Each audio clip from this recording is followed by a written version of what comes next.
Alright, so in this video we're going to develop the wheel. We're going to develop 1/4 of the profile, mirror it as a sketch entity, and then be able to revolve it to produce the entire wheel. So we're going to be working with the right plane. I'm going to go ahead and create a sketch there. Okay, I'll set up some construction lines here for reference. I'll do one there.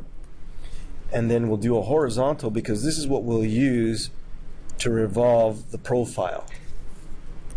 Okay, so now we can just take a look at 1/4 of the wheel.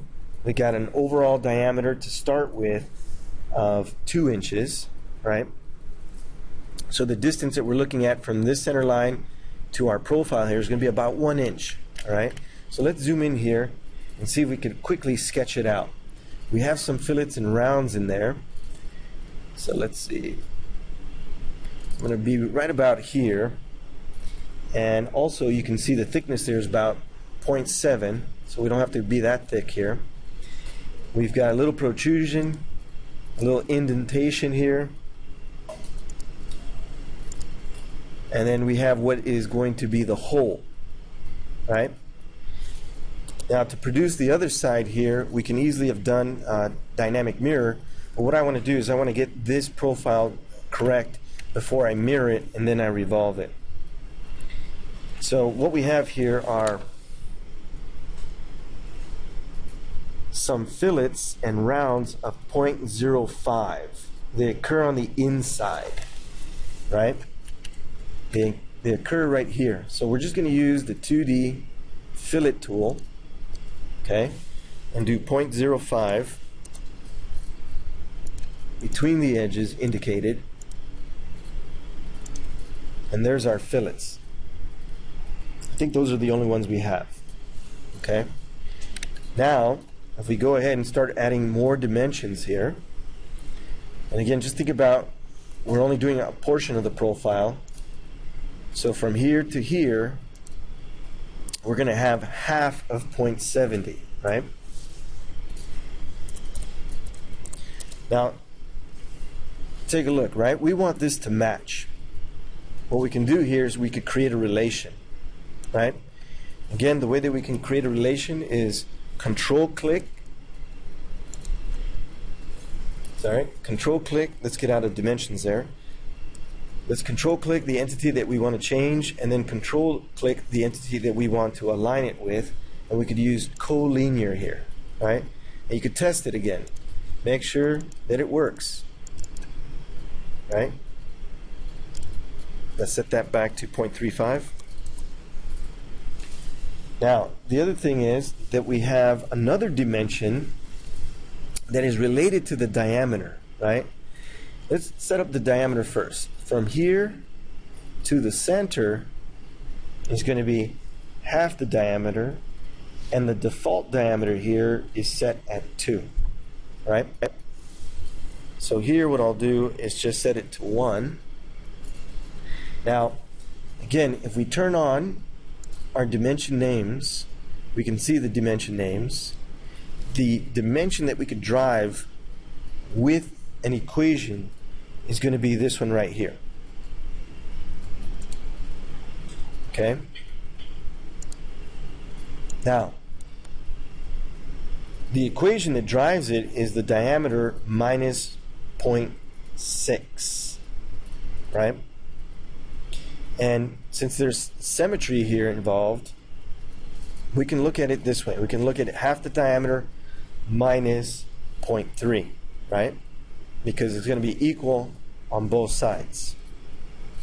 So what we could do is, since we want to tie it to the diameter, we can use an equation here starting with equal and selecting the dimension that's going to represent the diameter, which is D3 here.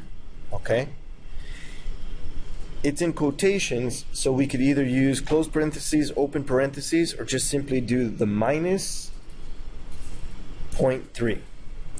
Okay, because since we're going to revolve this, sorry, that should just be minus 0.3. Okay, Since we're going to revolve this, it's going to be 0.3 on the top and 0.3 on the bottom for a total of 0.6. Okay? And there's your result. Now we can use the remaining dimensions here. We have 0.15. Oops. Let's get out of relations here.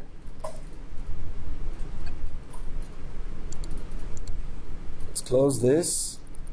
Get out of that. Go back into smart dimension. Between here and here we have 0.15. Okay, and we're almost fully defined. We have the hole in the middle, right? That hole in the middle is a diameter of 0.30, or divide by 2. So we have 0.30 divided by 2. Okay, and I think that's pretty much all the dimensions we need there, is it? No, we have one more, right? We have an overall diameter of 0.8, and that difference, or that distance, is for this diameter here. So actually from this distance to here, it's going to be 0.4.